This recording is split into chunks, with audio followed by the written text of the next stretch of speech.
No. Good morning. Good morning, everyone. I hope y'all doing wonderful. I'm gonna check to see if my live it's working. Give me y'all a minute.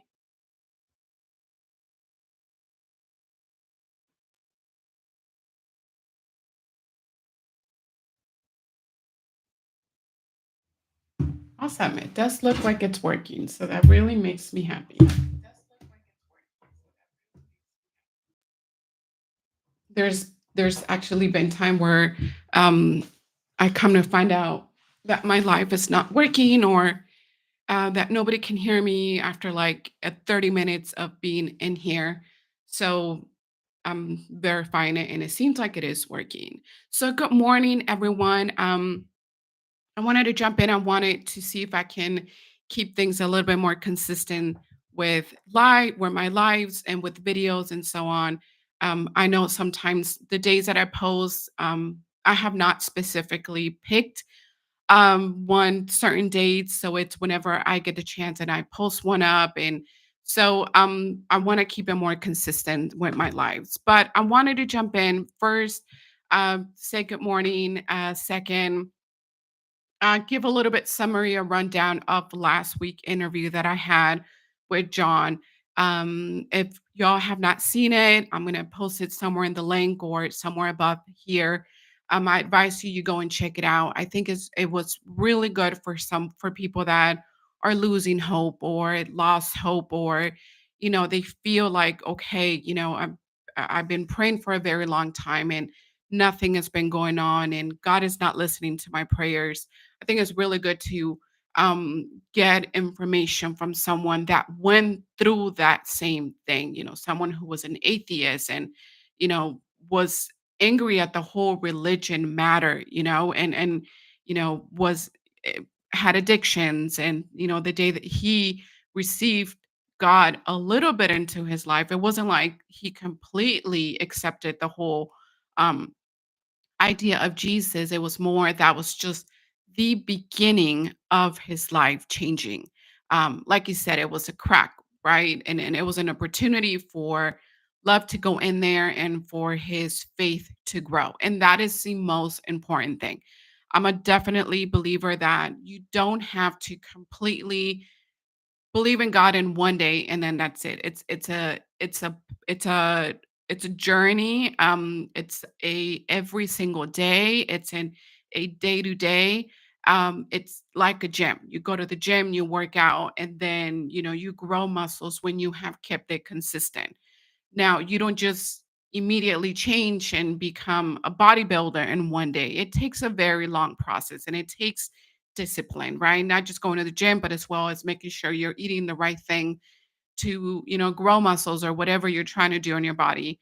Um, and that is how faith works. And that is what he went through. And I think it was an amazing testimony that he shared because it could inspire people that feel lost. They feel, okay, well, if I'm angry at God, what do I do? Is he going to hear me? Does he not hear me? And I wish personally I would have heard testimony, those kind of testimony, because it feels very familiar and it helps me to not feel alone. So I advise for you to go and check it out, see if you like it, leave me a comment anywhere that you can. That would be awesome. But I wanted to jump in also because um, I've been seeing a lot of, well, I've actually, people have left me comments on uh, Instagram letting me know that, they feel that they are too old to make any type of changes. They're in the 50s, they're in the 60s, they're in the 40s, and I personally used to think like that when I was in my 20s. I used to think that I'm too old to change my career path. I'm too old to do this, or I should have known what my life should have been. So I think that one of the struggles that I went through my faith and that I'm still currently going through it, it's been one of those of, am I too old to do anything and to do a video, to inspire people, to change my life? And it actually hit me about a couple of weeks ago, a week ago, as I was talking to my husband, I explained to him that I feel that if I would have been who I wanted to be, which it was, I wanted to be a doctor for a very long time. That was what my passion was. If I would have been a doctor, I think at this point of my life, at almost 40, I would have chosen to change a career path.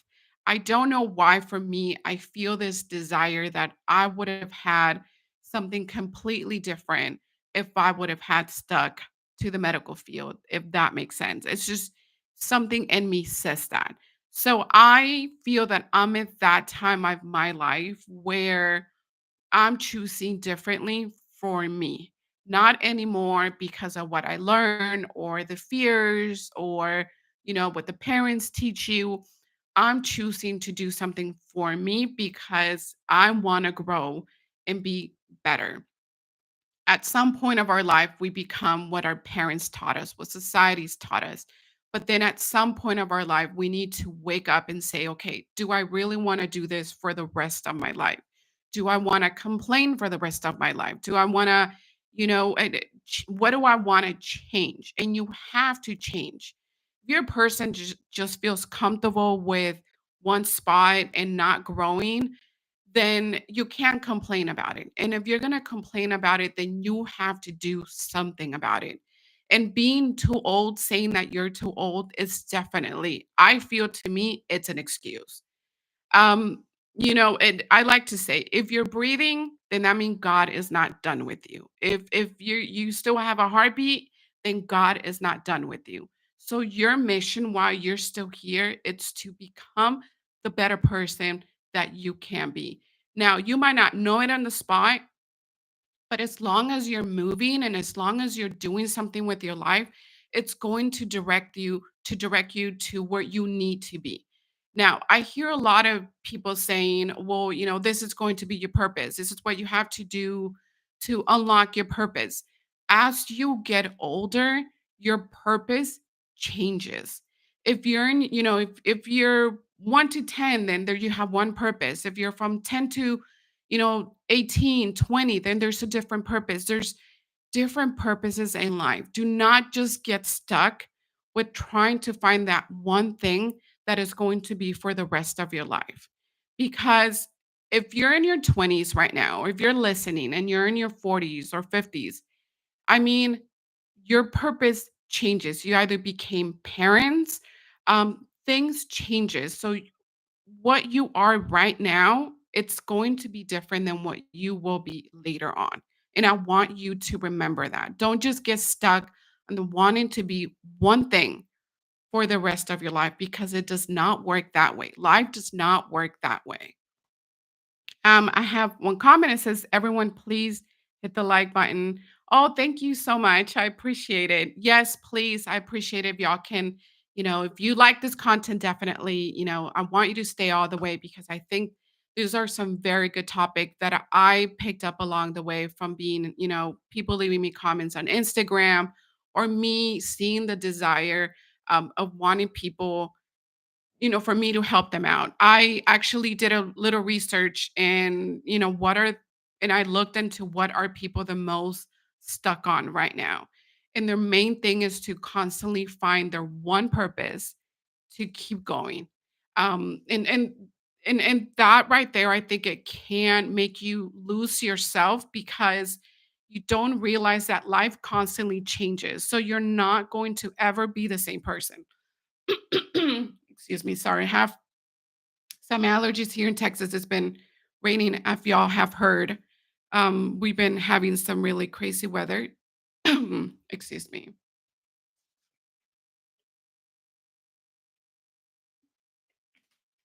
So yeah, um, for me, things have changed. When I was in my 30s, when I was 24, I became a mother.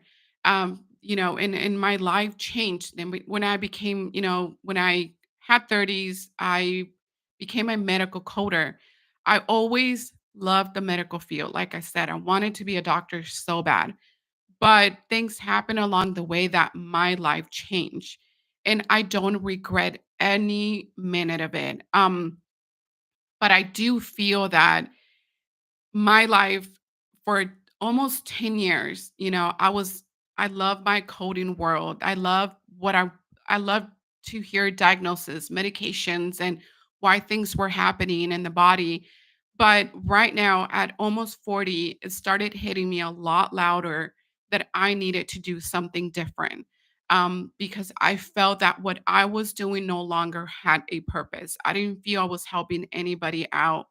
I had that job because God gave it to me to be able to still be in my daughter's life. That's the one thing I always wanted, is not miss out on anything of her, sports, and oh, she forgot this at home, and be there for her 24/7, because that is who I always wanted to be. I wanted to be a mom and make sure that I'm there for my child. So now that she's getting older, my whole perspective of how much does she truly needs me there starts to change a little bit more. So it doesn't mean that I'm going to start doing my own thing and I'm going to push it to the side. No, but in the mornings, she no longer needs me. Then I can start doing something for myself little by little, getting me ready for that moment when she starts being way more independent.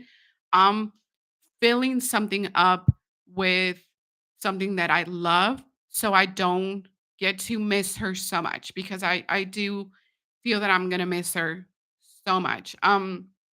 Just because her and I were very, very close. And I know eventually she's gonna wanna, be a little bit more independent, hang out with her friends, get married, have kids. So definitely I have to get me ready now. But yeah, so those are the things that I truly see with time is, I even though I wanted to be stuck with one thing, life kept telling me, no, we're not gonna do that. This is what we're gonna do. This is where we're at in a new phase of our life. We need to change it up. So I definitely want you to know that. Don't just think that you're stuck with one purpose.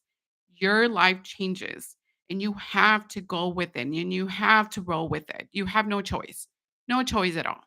Um, but and it feels uncomfortable. Growth is not comfortable. And I can tell you this, I'm a very, very person that has experienced so much that when something has made me so uncomfortable, so afraid, and I still do it, once I get through that fear, on the other side, I look back and I'm like, damn, this is who I am right now. This is what I have become right now.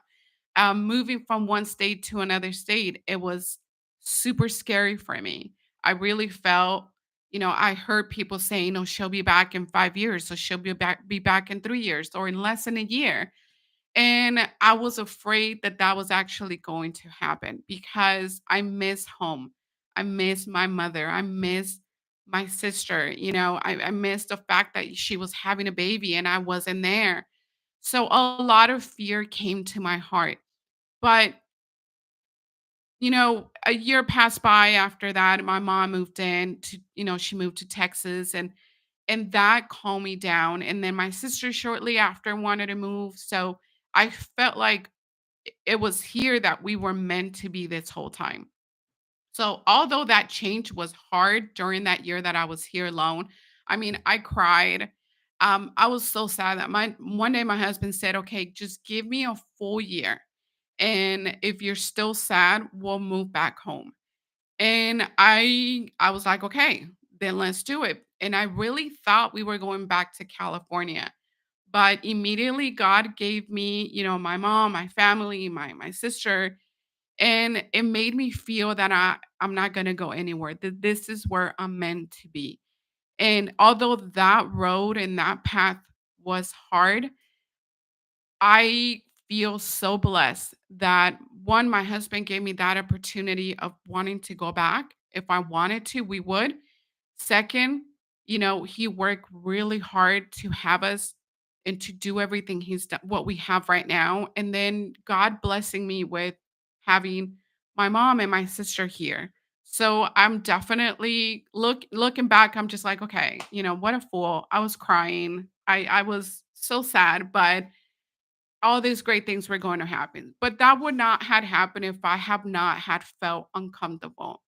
So that's what I want you to know, is that growth is uncomfortable. It's not easy, but it changes you and you will see that change in you. God uses people. One thing that I learned in the Bible and that I loved is that he uses people from all ages. Two other people that I remember the most, it's Abraham. He was very old. And if y'all remember, Moses was in his 80. So whatever age you are in your life right now, whether you're 60, 70, 80, your life is not done.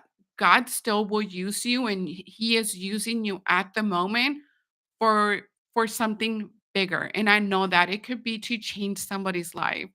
I know for sure that sometimes we are meant to struggle because we are supposed to help somebody along the way that we will meet, that we are going to help them out in one way. I know that sucks, right? Like, why do I have to suffer to help out somebody else? But everyone goes through that. I don't think I met one person that has not given me an advice and felt that, they have given me an advice that did not struggle for that advice that they're giving me. So, for example, you know, moving from one state to another, hearing this person telling me that they're hurting, that they miss their family, they miss home, but they knew it was the right thing, inspire me to know that that time will come for me. Or, when losing losing a grandparent or struggling in marriage or in any kind of way, when someone gives you an advice, it's because I feel that they were meant to go through what they went through to give you that advice to help you out. So, that's one. And then stop telling yourself that you're too old. Start instead of telling yourself, I'm old, I'm old, I'm old, I'm never going to be able to do what I want. Start actually asking God, what is that you want me to do? Change it. Don't get stuck in the you're useless. You're not. Every single person has a different gift, whether that's the gift of writing to people to, give them encouragement, or you know, changing your career path to painting or writing songs. I even think that there's older people that we have known in our past that we have heard of. I believe KFC, the Colonel, I think that's what it is. He was very old actually when his career changed, when he started cooking and becoming he became well known. He was at an older age. And if you search up on Google or GPT, like I use GPT, people that became successful at an older age, you will see you're not just the only one. So definitely look it up. Let that be inspiring to you. And instead of saying you're too old, replace it by God, what do you want me to do? And your answer might come to you immediately, or your answer might not come immediately, but as far as you're moving, like as long as you're moving, then you will going to start finding where you're supposed to be, what you're supposed to do. But you have to move. Just sitting there complaining is not going to do anything. And start small. Like I said, just very, very small. So definitely I always say just start opening the Bible. Open the Bible and concentrate on that word slowly. Read the New Testament. I think it's a lot better than the Old Testament.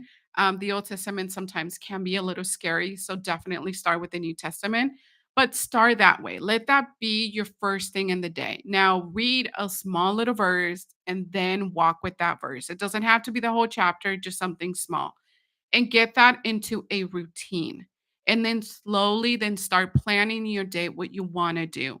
So you don't have to have everything figured out right now in this minute. But as you go, as you're moving, things will start happening. Trust me. I myself seen it that I used to think this is where I'm going to be stuck, but I would tell myself, no, I'm not going to be stuck here. I'm going to move. I'm going to search. I'm going to see what I like now, especially getting to 40. My fear was I'm never going to find what I love. It could be this, what I'm doing now, or it can be something else in 5 to 10 years from now. You never know. But as long as you're moving, then you will find your answers. But if you stay still, you are not going to find anything. What you're going to do is that you're going to realize a year from now or 5 years from now, you should have done something about it. And then that's going to make you feel worse. So start doing something. One thing I learned is that God does not like the laziness. So do not become lazy. Get into a routine and try to find something that you love. Like I said, you're not going to find it. You might find it right away, and if you don't, do not feel bad. Just slowly, as long as you're moving, you are going to find your purpose. You're going to find what you love. And remember, your purpose right now is not going to be the same purpose as 5 years from now or 10 years from now. Your life changes. So you don't just have one purpose. And I feel like when you find people saying, okay, I'm going to help you find your purpose for forever, they forget to say that in different stages of your life, you're going to find something different. So you're going to grow. If you only have one purpose for life, I feel like you're not growing. You need to have different types of purposes in life. And it just are you afraid? I mean, if anybody here, it's on my chat. Please tell me if you're almost 40, almost 50, almost 60, or in your 30s. Are you afraid of making changes because of your age? Or are you afraid, you know, do you feel you're too old? Definitely, I want to hear if y'all can tell me if y'all feel too old to make any changes. Please give me a heart or a amen or whatever you want. Let me know if you feel too old to change. I know a lot of people do. I being in the medical coding, I do hear a lot of people saying they feel too old to change. They're in their 60s, so they don't know what else to do. And this is what they're gonna be stuck on. And they don't want to do it anymore. And that is really sad because life is about living it. You're gonna fail on some things, but at the same time, you would have never known if it is for you if you would have not tried it. And the fact that that failed, that moment that you did not succeeded is going to teach you a lesson to take you to somewhere that you're supposed to be. Because that is how it works, right? You start here and then you move here and then you move here and then you move here and there. That is how life is. If we look at EKGs, how do they move? Do they just move straight? If they move straight, it means you're dead. But when it's moving up and down, it means you're living life. That is how life is. It's up and down, up and down, up and down. It's not always up and it's not always down and it's not always straight. And that's what we have to remember. Challenging moments help you grow. If you're not growing, then that means you're not living. And that is not why you are here in this world. A lot of people are afraid because they're afraid that life is going to be hard. Life is going to be hard regardless, whether you're making the decision to move or not. It's not going to change. That hard part is never going to go away. God never promised us an easy life. Jesus never said, you're going to have it easy. No, he never, ever, ever said that. What he said is that he conquered every single fear that you're going to get. He knows it. He knows everything that you're going to go through, but he will be here with us to walk us through any darkness, to walk us through any pain, anything. He's going to be there for us. And that's what I want you to remember. So, like I said, whether you make a decision to move or not, things are going to be hard. The question is, do you want to grow from that? Then, if you do, then that means you got to take those chances. That means you just got to go for it. That's the only way you're going to grow. Yes, it might say no to you, but guess what? That no is going to take you to a yes eventually.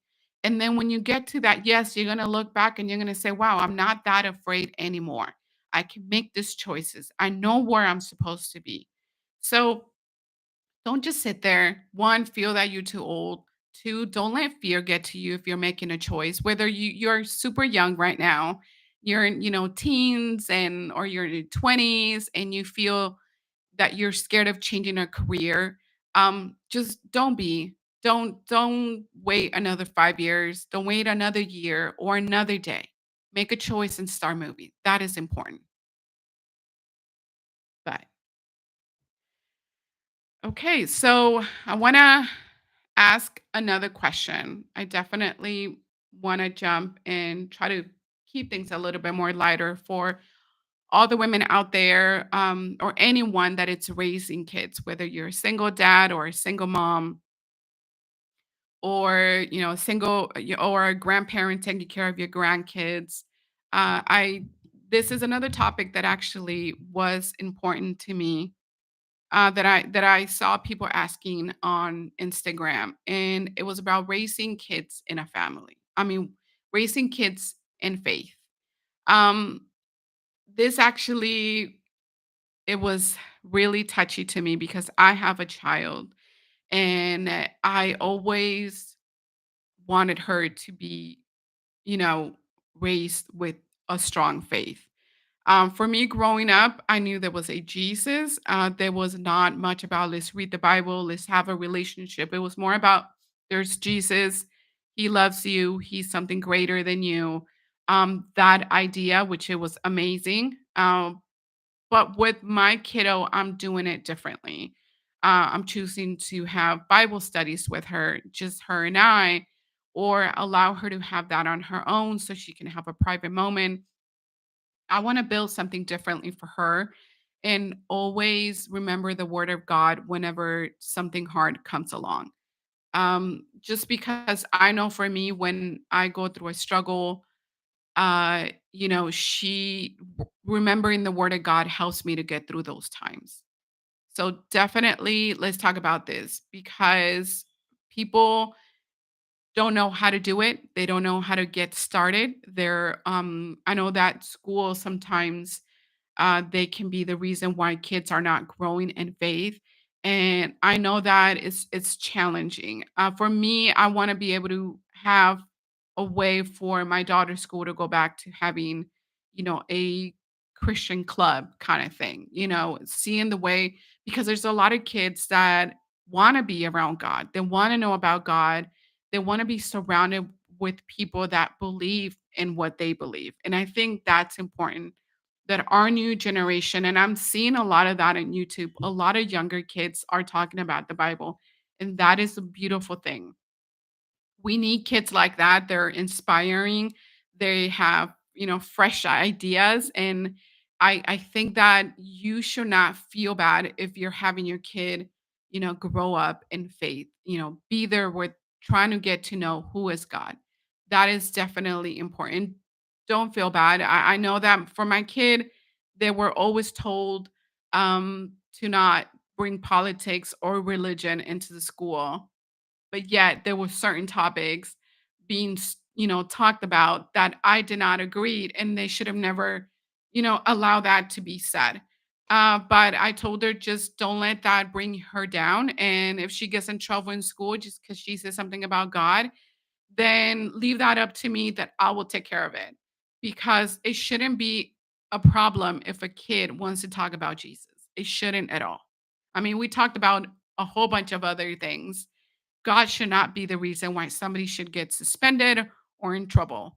And you hear a lot of cases like that, believe it or not. But just keep talking to your kid about faith. Keep talking to your kid about God, about Jesus. I think it's important that they grow up with that strong foundation, and be surrounded with the Holy Spirit, with God in every single path of their life. Um,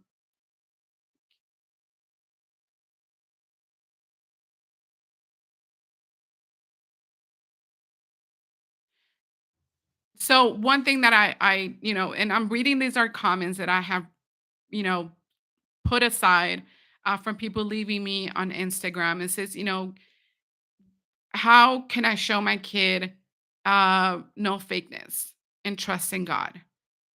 For me, that the way you can show no fakeness and trust in God is You have to have no fear.